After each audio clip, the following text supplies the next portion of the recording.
Hello दोस्तों। पति के धोखे पर based movie good grief start करते हैं। कहानी की शुरुआत होती है एक पार्टी से जिसे मार्क ने ऑर्गेनाइज किया था अपने हस्बैंड ओलिवर के लिए। चौंकिए मत, लंदन में गे मैरिजेस अलाउड हैं।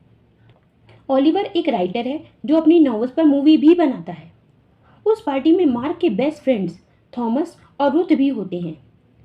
अगले दिन ओलिवर की बुक लॉन्च होने के कारण वो मार्क को बाय करके पेरिस के लिए निकलता है पार्टी के बीच से।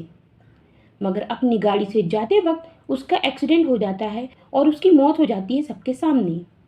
मार्क को इस चीज़ का बहुत दुख होता है क्योंकि वो ओलिवर से बहुत प्यार करता था।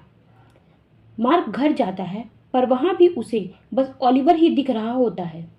इस तरह करते करते एक महीने बीत जाता है पर मार्क उसे भुलाने के लिए बहुत कुछ ट्राई करता है पर कुछ हो नहीं रहा होता है। उसको कंपनी देने के लिए थॉमस उसके साथ रहने लगता है ताकि वो अकेला ना फील करे। एक दिन सब क्रिसमस पार्टी में जाने को कहते हैं मार्क से, पर मार्क मना कर देता है।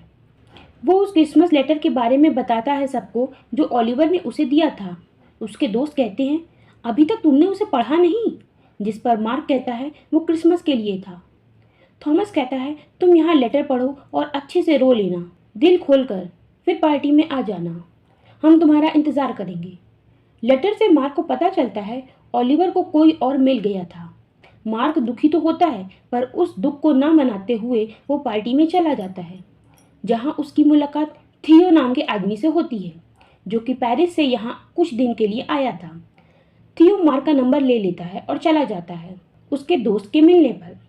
पार्टी के कुछ महीनों बाद मार्क उसकी फाइनेंस एडवाइज़र सेलिना के पास जाता है। वो एक प्रॉपर्टी के बारे में बताती है जो ओलिवर ने ली थी पेरिस में। वो उसे बेचने को कहती है, आगे की नॉवल का पैसा पब्लिशर को वापस देने के लिए।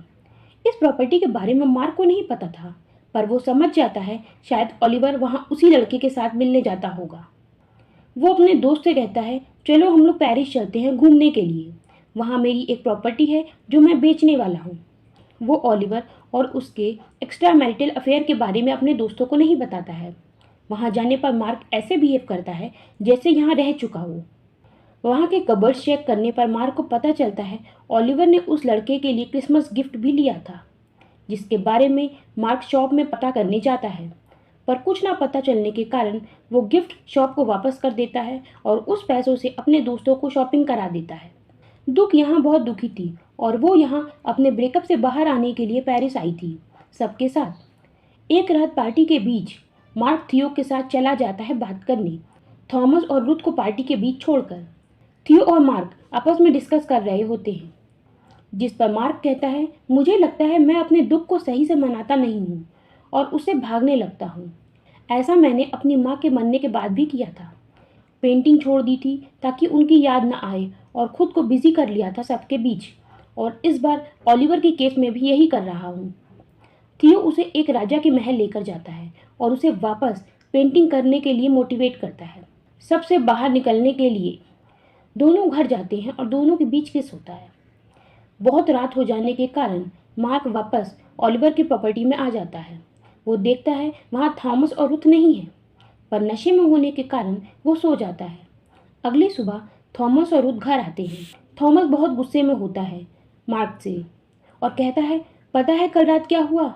वो बताता है, नशे की हालत में जब मैं पार्टी का बिल भर रहा था तब रुथ पता नहीं कहाँ चली गई थी और पूरी रात मैं उसे ढूंढता रहा। सुबह वो बस स्टैंड पर सो रही थी और उसे पुलिस पकड़ ले गई थी। पता है मैंने कैसे ये सब संभाला? तुम तो अपने दुख मनाने निकल गए और ये अपने ब्रेकअप का गम मनाने। क्या दोस्ती में सारी जिम्मेदारी सब मेरी ही है? ना तुम्हारा पता चल रहा था ना इसका। मैं कितना डर गया था तुम लोग को पता भी है। ये लोग इस बारे में बात कर ही रहे होते हैं तभी वहाँ ओलिवर का नया बॉयफ्रेंड लूका आ जाता है, जिसे देखकर सब चौंक जाते हैं कि ये कौन है। फिर मार्क इसके बारे में बताता है। थॉमस और रुथ समझ जाते हैं मार्क यहाँ इनके साथ छुट्टियाँ मनाने नहीं बल्कि लूका के बारे में पता करने आया था। वो लोग एक रात रुकने की परमिशन लूका को दे देते हैं। इस घर में सब अपनी अपनी चीज़ों के लिए सॉरी कहते हैं थॉमस को और खुली हवा में जाने का डिसाइड होता है रुथ के कहने पर। जाइंट व्हील के ऊपर रुथ बताती है, वो ब्रेकअप मेरे कारण ही हुआ था, ना कि टेरेंस के कारण।